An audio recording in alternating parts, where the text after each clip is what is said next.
سر بکاف سر بلندی و بندی و بند زنده باد زنده باد زنده باد زنده باد سر بکاف سر بلندی و بندی و بند جمعه چھٹی خو په اسلام کې داسې ضروري نه ده خو چې خامخا هفته کې چھٹی کوي نو جمعې ورځ بختوره ده جمعه د اسلام ورځ ده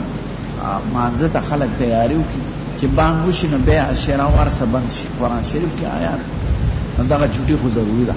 او نور که جمعې نه پس څوک کار کوي دکانونه کلاوي نو کوي دی خدای پاک وایي فاذا قضیت الصلاة فانتشروا فی الارض چې مونځ ختم شي نو کوئ خپل کاروبار نو چې خامخا چھٹی کوي د اسلام حضور پاک وای خدای موږ له داسې ورځ ساتلې وه چې دی ټولو امتونو ته پیش کړې ده عیسایانو اتوار ورځ خوښه کړه یهودیانو د خالي ورځ خدای د جمعې هغه بختور ورځ موږ له ساتلې ده نو دواړه وایي زموږ تابع دي جمعه زموږ ده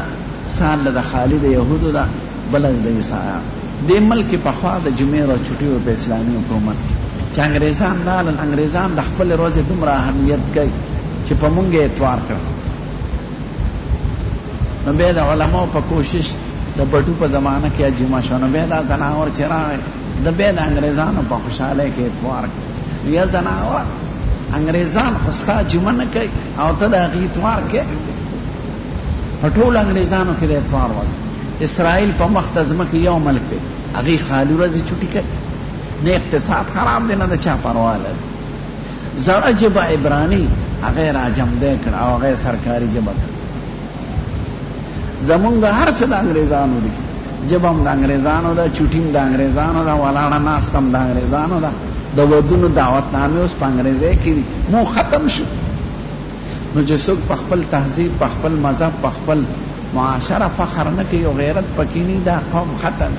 دا ولې په مو خلک لوبې کوي دا لوبې راباندې ځکه کوي چې د دوی خپل څه شی نشته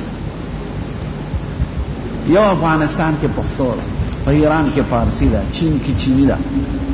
بنگلادیش موږ سره یو ځای چې جدا شو زه دوه ځله بنگلادیش ته تللی د بنگلادیشي ژبه ده په بسونو کې ټکټونو کې په دکانونو کې ټول ملک یو د هوایي اډې نه وځي یو بورډ په انګریزۍ کې لګېدلی ویلکم ټو سټي آف ماس د جوماتونو ښار تاسو ته سلام وایي خوش آمدید نور ټول بنگلادیشي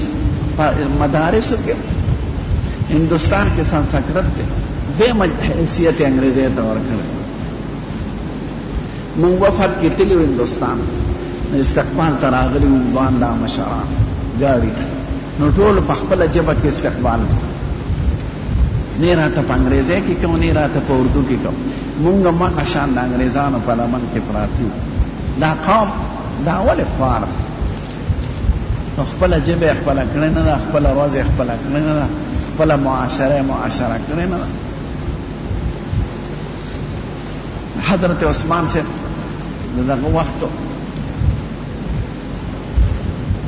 حدیبی په صلح حضرت عثمان ویلي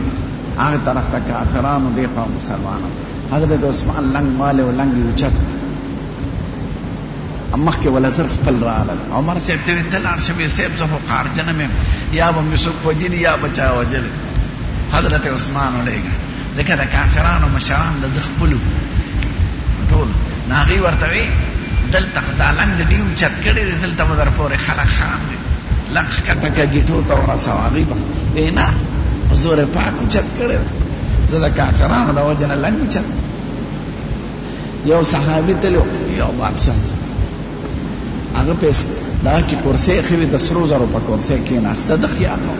چې خیال شي د سرو زرو کوشو لاندې په ځمکه کېناست هغه ورته وی دا خو ستا د عزت دپاره مونږ ایښې ده وی نه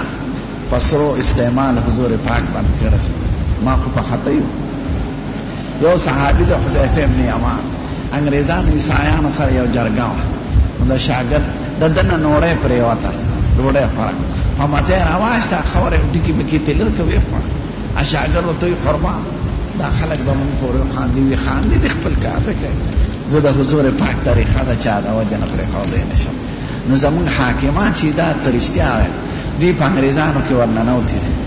د هغوی نه متاثره دي د هغوی په خبرو باندې عمل الکه خپل جبه هم څه شو، بنگلاديش خو خپل جبه کړه، هندوستان خپل جبه کړه، ایران خپل جبه کړه، افغانستان خپل جبه کړه، چینا والا ټیک ته زده کوي، خو دومره اهمیت مه ورکوي او دویم حیثیت ورکوي. دا ولې؟ نو دا اسلام کې جمعې چوټي نشته، دا چا اخر لیکلي دي. نه، اسلام کې اسلامي ملکونو کې عامو کې چوټي ده د جمعې په ورځ. ستاسو اقتصاد خو د جمعې د وجې نه دی خراب، ستاسو د وزیرانو د وجې نه خراب دی. پیسې د بینکونو نه رالي وایي، قرضونه دي،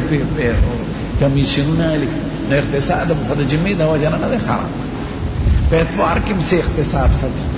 موږ ته هغه فایده وښایه. نو دا د انګریزانو غلامان دي زمونږ د حاکمان، دوی په هر څه کې هغې پسې روان.